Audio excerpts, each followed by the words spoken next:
Hi, so today we are doing our demonstration, the first demonstration where we show our foundational skills.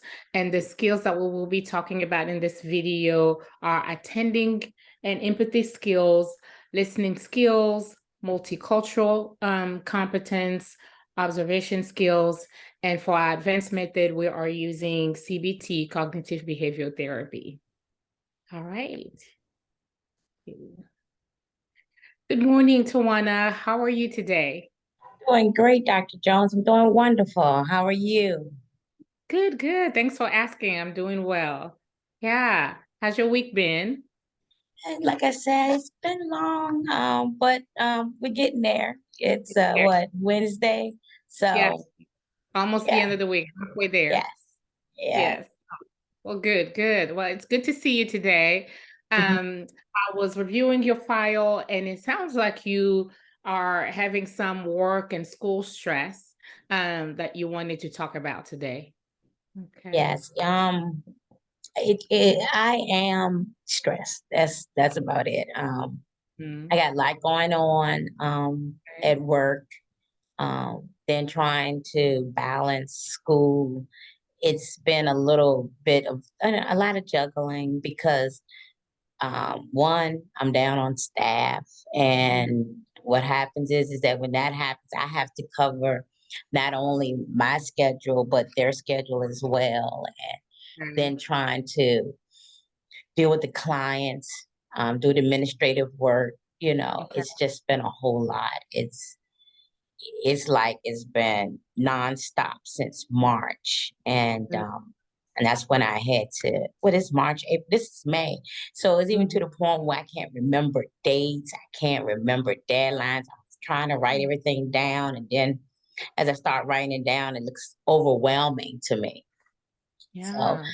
um, what happens is that then I just shut down, and so um, it's hard to give like I need to my clients, and then you have your staff that you do have. You don't want to overwork them, so you're doing things like I'll do things like, well, you go home early, Mm, knowing that I got to carry a 14-hour shift. right. So it Yeah. gets it's just been a lot. It's just been a lot. It sounds like Hmm. it. So Hmm. when I'm hearing you say it sounds like since the month of March, you've been really struggling with balancing work and keeping staff. Right. Um, And so, and so what I don't want to do is I have a fear now almost of hiring people because the individual that came in was so traumatic to me that mhm, it is, it was just that her behavior, and anytime you spoke to her, she wanted to fight. And then she'll put me into this mode where I was always, I didn't even want to tell her nothing because I was like, you know, I knew it was going to be an argument. right. And I did not want her to leave because I needed, to be able to, but I had to Mm-hmm. start weighing the pros and cons of, having to Mm, get rid of her. right. And when I did, when I made that decision, and it was hard, Mm, but it was for our safety and a liability because I don't know.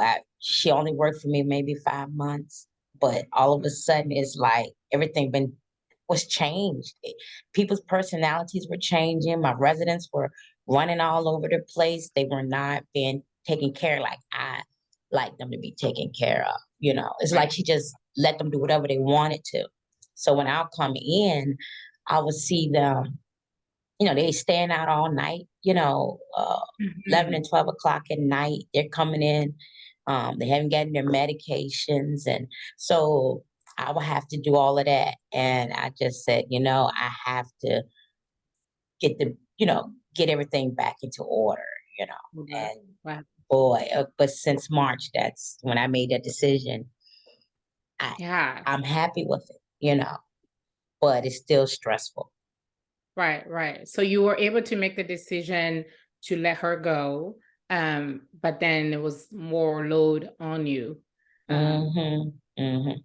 Well, it okay. really was a load on everybody because that means there was a whole shift that everybody had to, make adjustments for. So, Mm-hmm. and one thing about it is we're a team, and when they saw that, so everybody was trying to help, by coming in early, letting me go early if they could, but then it became, they have to get to their children and everything. And I'm the type that I don't, when it comes to the children, you have to get to them. I need you to tend to them. So, I make that sacrifice so that they can get home early or get to a program or something like Yeah. that. So so it sounds like you really do care for your employees as well. You want balance, Mhm. where they working but also have that work-life balance. Yeah. Right. Because to me, if they have that, if they can come into the setting with a better uh, mindset of taking care of the clients. When Right. they're worried about what's going on with their family and everything like that, then you can feel it. It Mm-hmm. causes a rift. So I want them to make sure that their family is well taken care of, and so that they can come take care of the individuals and the residents at our facility. Right. That's very Absolutely. important to me. And I Yeah. and I work with individuals who have mental disabilities. So most of them are Mhm. schizophrenic, Okay. bipolar, and we have depression, major depression, and so that takes a lot because you're dealing with so many different personalities. So I want my Right. staff to understand it when they can feel what you feel, and Mhm. if they can irritate you or if they can Mhm. manipulate you because of how you're feeling when you come in there, they're going to do that. So you need to come in with a positive mindset, um, attitude, because if Right. you don't, they'll know. So Right. So it's really important, to take care of yourself first, right, before you come into work. It's because of the population that you yes, guys work with. right. Okay. Yeah. And I deal with young men. I mean, they're like 20 to, I think my oldest is like 57, and a few women, but Hmm. they're young, and mentally they're even younger. Yeah. So you have to be firm in your thinking. You have to be able just to handle all of Mm. that energy. Right. And that's Right. a lot of energy that you're dealing Right. with. Yeah. I mean, from what I'm hearing you say, it's a very heavy type of work, right? So Hmm. it takes really somebody who's dedicated, Right. passionate about doing this type of work, because you're taking care of very vulnerable people. Yes. Yeah. So I can see why you will be really concerned about what type of staff you hire. Oh, Hmm. yeah. Yeah. And Yeah. so what I've been noticing with the staff that's coming in, it they've worked in maybe facilities with Hmm. elderly individuals, but it's hard for them to, they say that they can handle individuals with mental disabilities, but I can see that I do all the training and they're like, yeah, I got it, I get it, but they have, they say they have it, but I don't see it in their actions. So that Hmm. causes me to get stressed out even more when I see that. Right. So that was Right. happening with the staff person was that I started to seeing that she would tell me, yes, she had it, or she would, I'll give you an example. We Hmm. told them that when you feeding them, don't try to overfeed them because they're like 6 feet. They 6'2". I deal with I call them my sons. My sons are big eaters, but we still have to feed them, make sure they get the nutritions and all of that. She Hmm. kept feeding them all this big bowls of macaroni and cheese and corn. And I'm like, you can't do that.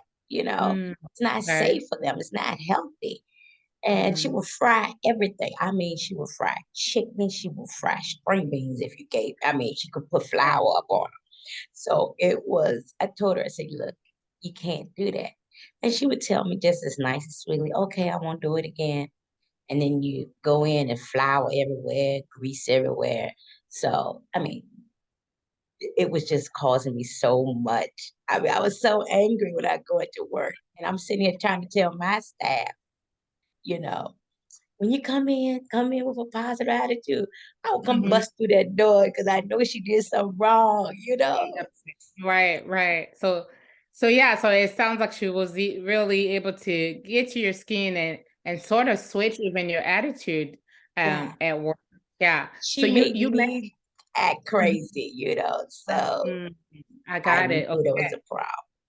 All right. So you mentioned that because of that experience, you feel almost traumatized to, and you fearful to hire somebody else and had to relive the same experience again. Yeah, Yeah.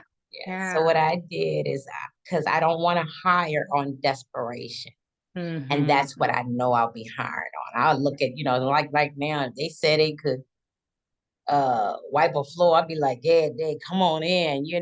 because I want Absolutely. somebody in there so I can get a break. What Okay. happens is I don't want to make mistakes. And when you are burnt out, you start making mistakes. And so I'm checking everything over and over. And Gotcha. like I sent emails out. I sent out like 5, 10 emails and I thought I was on point. And then I realized I never did the attachments. Okay. So So you probably, it sounds like you burnt out to some extent, so starting to miss some details. So, in therapy, we have a model that we call cognitive behavior therapy. So where mhm, it's really the way we think, how it starts to affect our behavior, right? So when you start to think about something, you ruminating about it, and the more you think about it, you start to believe what you think, and then mhm, your actions start to match your thought process. mm, So I'm wondering, with this fear now that you've developed because of this traumatizing experience you had with this employee, I wonder what could be another way where you could look at this situation that seems negative, but what are maybe some of the strengths, some of the lessons that you learned from this experience? Well, one thing I learned was look at my gut instinct because Mm, when we were interviewing, I felt some things and I should have really listened. Um, yeah, but okay. like you said, I needed someone in there, so I Hmm. overlooked those. Okay.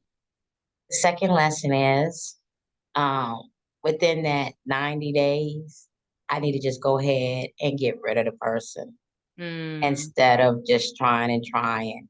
And the third thing is that um, I have to learn how to disconnect, not disconnect, but I have to, when I'm dealing with people, I take on their pride. I want them to be okay as well. right. And she came in with issues with, like she had a lump, and she came in with these other issues, and I wanted to help and make sure that she was okay. And Okay. so what happens is that usually those individuals, as much as you try to help them, they would turn on you. So I Mm-hmm. have to look at that pattern. That is something that I do. I think people know that about me, that Hmm. if they give me a sob story or something like that, I'm going to open up and um, Yeah. just try to help. Yeah. Right. And they I gotta can be, take I have to advantage sit of back it. off of that. Yeah. So it sounds like you learned about boundaries, Mm, right? The importance mm, of setting those boundaries, that even though I have a big heart and I have a lot of empathy and compassion for people, but when it comes to work, I still have to prioritize what the business needs or what the patient's needs, right? So, and you were able to recognize that your instinct kind of gave you some of the red flags about this person.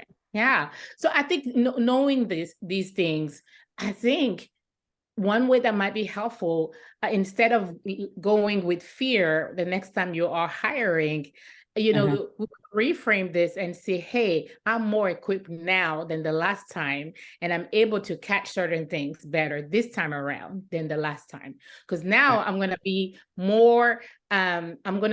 paying attention more to my gut feeling. I'm going to have more boundaries, even though I may have compassion.